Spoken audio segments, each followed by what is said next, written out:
Tonight, we're going to talk about the rarest of birds in the Washington ecosystem, a policy report that someone actually read. The Heritage Foundation, formerly a think tank, now something closer akin to the MAGA movement's waiting room, has a fairly revolutionary vision for America. In Donald Trump, Heritage found someone who would readily take to its views. Trump made a lot of noise about the irrelevance of Project 2025 when he was campaigning, but the proof of the pudding is in the implementation. His administration has taken many of Project 2025's ideas and is poised to take even more. Joining me tonight to discuss this and more, Peter Baker, the chief White House correspondent at the New York Times. Leanne Caldwell is the chief Washington correspondent for Puck. Laura Barone-Lopez is a White House correspondent for MS Now.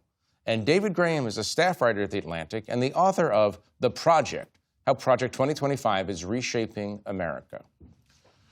Thank you all for joining me. I hope you've had good holidays so far. David, you wrote this book, very nice looking book. We've excerpted it. I want to start, let's start at near the beginning of Project 2025. Give us the overview. What did its authors, and you could talk about the authors a little bit if you want, what do the authors want the executive branch to do? So a lot of these authors came from the first Trump administration, and they had this real frustration that Trump hadn't gotten nearly as much done as they wanted. But I think he kind of fired their imaginations. So their idea was to put together this vision for sort of maximalist executive power that would take power from Congress, sort of undermine the administrative state, and use all this to establish a very socially conservative vision of America. They talk about a biblically based vision of the family. So it's a plan to overhaul the way government works, and then from there to overhaul what American society looks like writ large. Right. So talk a little bit about some of the main areas of focus, and then I'm going to ask our panel to go into some of those areas in a little bit more depth. Yeah, I think a couple key things. One of them is immigration, which of course has been a priority for Trump for a long time. And you see them pushing beyond, it's not just closing the border, it's not just reducing illegal immigration, it's also cracking down on visas, it's denaturalizing people, really sort of closing off the U.S. in many ways. Reversing the effect of immigration, not simply slowing immigration Exactly, down. Right. You see them, putting a lot of power to the president, so trying to take over independent agencies, taking power from Congress about a lot of these things, creating a president without checks and balances. Right. Connected to that, you see sidelining Congress, taking these powers, impoundment, for example, so the president can kind of do whatever he wants. And then finally, you have this very traditionalist vision of how society should work. So, men as breadwinners, women at home, taking care of children, abortion banned, this kind of, pro-natalist vision that we've heard from people like J.D. Vance as well. Right. Who are the most important people in the making of Project 2025? I think the most important one really is Russell Vought, who's kind of the intellectual architect of this, had the plan for how government could do the things that they wanted to do, head of the Office of Management and Budget in Trump's first term, and again now. Right. And why did Trump, any one of you could answer this question actually, why did Trump disavow 2025 and then immediately hire its author or main author to run one of the most important functions of his government, how it's managed and budgeted? I mean, because it was incredibly unpopular during the campaign trail, and there was polling that showed that and that voters weren't necessarily aligned with this. And so even Susie Wiles at the time and Chris LaCivita, the chief of staff, the chief of staff, one of his campaign managers, said the demise of Project 2025 could not come soon enough, and people associated with it should not claim to be associated with the campaign. Of course, that was false at the time. That was not true. And more than just Russell Vought, a number of other authors of Project 2025 work inside of the government, including at various departments. Right. What I'm getting at is was it conscious gaslighting of the public, or did they actually not want anything to do with Project 2025? It was conscious gaslighting of the Definitely public. conscious gaslighting? Definitely conscious gaslighting. I took a vote around the panel. I mean, Project 2025 also created an entire list of some 10,000 people that were going to be Trump loyalists that could then staff the government and be across the government and do exactly what the president wanted. The reason I ask about the gaslighting is that I'm impressed that they had the discipline to keep to that one message for several months, that we don't know what 2025 is and we've never heard of it and we don't like it if we had heard of it. I mean, look, if you were to fact check what you just played with Donald Trump, that's one where he might actually pass muster. He probably didn't read it, right? This is a lot of people who are imputing their own agendas onto Trump's presidency that he's okay with, right? He actually goes along with all of these things, most of these things, a lot of these things. They suit his ideas. But this is a remarkable thing in history, Jeff, if you think about it. This is the only time, really, if you don't count Grover Cleveland, in which a president had a 4-year break after having been president, experienced what it was like, to try to figure out, okay, if I have a chance to do it again, what would I do differently? Or the people around him are figuring that out, right? And they came up with this plan that really has been a blueprint. Every other second-term president had to go immediately from their reelect into the second term, never a chance to pause, think through what the plan might be. That's why they've been more effective at accomplishing a lot of these goals. I'll give you $10,000 if you tell me what Grover Cleveland did in his interregnum. Well, I think he got married, actually, didn't he? Oh. That does not going to get you $10,000. He did not have a project. Yeah. I count Grover Cleveland, by the way. You say don't discount Grover Cleveland, but we all take Grover Cleveland very seriously. His project 1892 was very, very Project 1892. So, Laura, let me go to the immigration questions. Discuss this plan's immigration vision, how much it aligns with what we're seeing right now, and how far down the road it is in implementation. It aligns very closely with what was laid out in Project 2025, including kind of this meshing of and melding and bringing together of the Customs and Border Protection agents and the Immigration and Customs Enforcement, ICE agents. And so bringing Border Patrol into the interior and having them more involved in rounding up immigrants was one of the visions of Project 2020. But just so people understand it, the Border Patrol literally stays within how many miles? It's previously meant to stay within how many miles of the actual border? Operating within 100 miles or so of the border. And yes, oftentimes they are just right there along the border in those border towns. They operate very differently than ICE agents. They are used to dealing much more with cartels and violent criminals and operating, along the border and outside of the border and that so forth and like that. But ICE agents actually operate very differently. They tend to take their time to figure out if there is a criminal or to figure out what kind of targets they want to go and arrest inside the interior of the United States, in U.S. cities. And we've seen that all go by the wayside, where there are mass roundups. There are people who have no criminal convictions and no history of criminal convictions being rounded up. But I recently spoke to Paul Dance, who was the director of Project 2025 at the time, and he was pushed to the side and kind of was the fall and scapegoat during the campaign cycle when they wanted to distance themselves from it. And he told me that immigration was the one reason that Trump got elected, and it was one of the main, if not the main, directives of Project 2025. And it's one of the reasons that Joe Biden came in for so much criticism from middle-of-the-road Americans. But he also said that one of the other visions that to me is key here, and we're starting to see heading more into the new year, is the attack and the targeting of legal immigration. And he said that they want to see that go down to a very, quote, light drip, where that means almost no legal immigration is allowed into the U.S. A light drip. Leanne, on Congress, the Republicans in Congress seem to, whether or not they meant to go along with this vision, they do go along with this vision. They have stopped providing oversight of the executive branch. Yeah. I mean, they're trying to get a little bit back now, but yes, I mean, Congress is complicit in handing over their power to the executive branch. And to be, fair to Project 2025, they wrote a line about Congress that given the choice between being powerful but vulnerable or irrelevant but famous, most members of Congress have chosen the latter, so being vulnerable and famous. This is, they understood the weakness of Congress and how it's almost like they understood the psychological weakness of Congress people. And how it operates now, how getting on, with influencers or on cable news or fundraising are most members of Congress's priorities now. And Congress has been handing over a lot of their power over the decades. Every president wants to abolish Congress, essentially.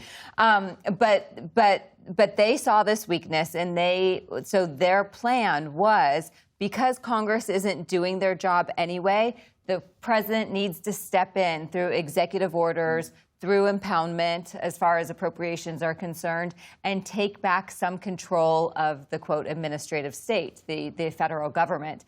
And Congress has, even now, when this president is more effective at it than many other presidents previously, are letting them do this. So, David, on this question about Congress, is this an evolutionary change or a revolutionary change? It seems from what Leanne is saying that they were moving in this. I mean, we all make the joke about everybody in Congress is just trying out to be a podcaster at this point. But how revolutionary is this in historical terms? Yeah, I mean, I think that it's exactly right. They have been, this is from an understanding of Congress. Russell Vought spent time in both the Senate and the House.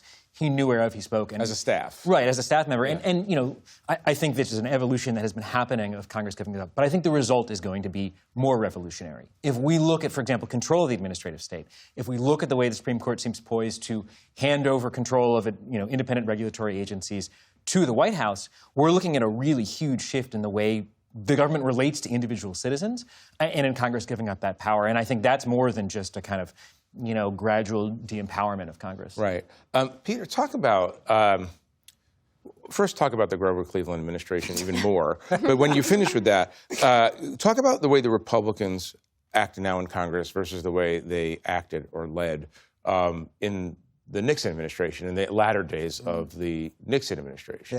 Yeah. Well, I would say, by the way, that Grover Cleveland's second term was hobbled by economic repression. And that's exactly what this administration is worried about. So there is some possible parallel there. He's just don't encourage it. He's just going to start on the Benjamin Harrison presidency Fine, moving next. forward to the 70s. How are Republicans? Look, the 1970s, please. To David's point, look, this is obviously an evolution, but it's sort of like what Hemingway say. It's gradual then sudden, right? We've been moving this direction, and then suddenly this last year, you might say we kind of fell off the cliff of congressional influence in Washington. And it's fascinating to see a president, first time I've seen it, in his first year in office, basically try to do nothing legislatively. He did his big tax bill, obviously. That was necessary to keep the tax cuts that he had passed in his first term going, and he threw other policy into it. But broadly speaking, he didn't go to Congress and say, this is my one chance to really do something big and permanent, like Obamacare, like No Child Left Behind, like other things. A signature legislative event, as we would say. And he doesn't seem to have much of a plan for any further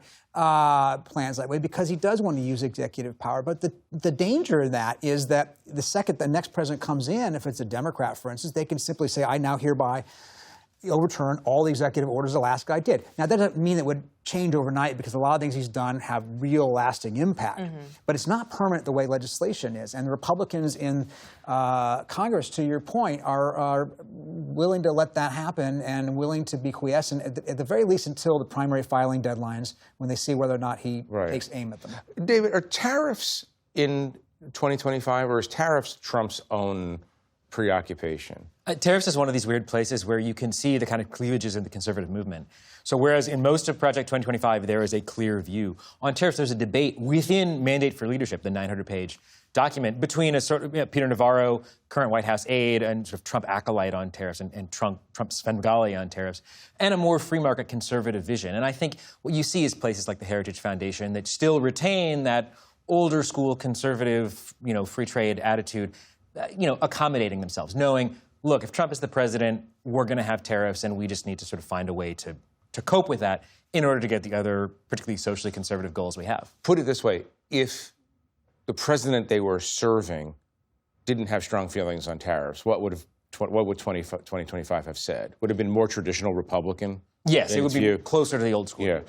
Let's talk about Russell Vought, who I think maybe one, along with Stephen Miller, maybe the most quietly or semi-quietly influential person in the administration. And he has very, very pronounced views about government itself. I want you to listen to one famous quote that he was caught saying in a fit of candor.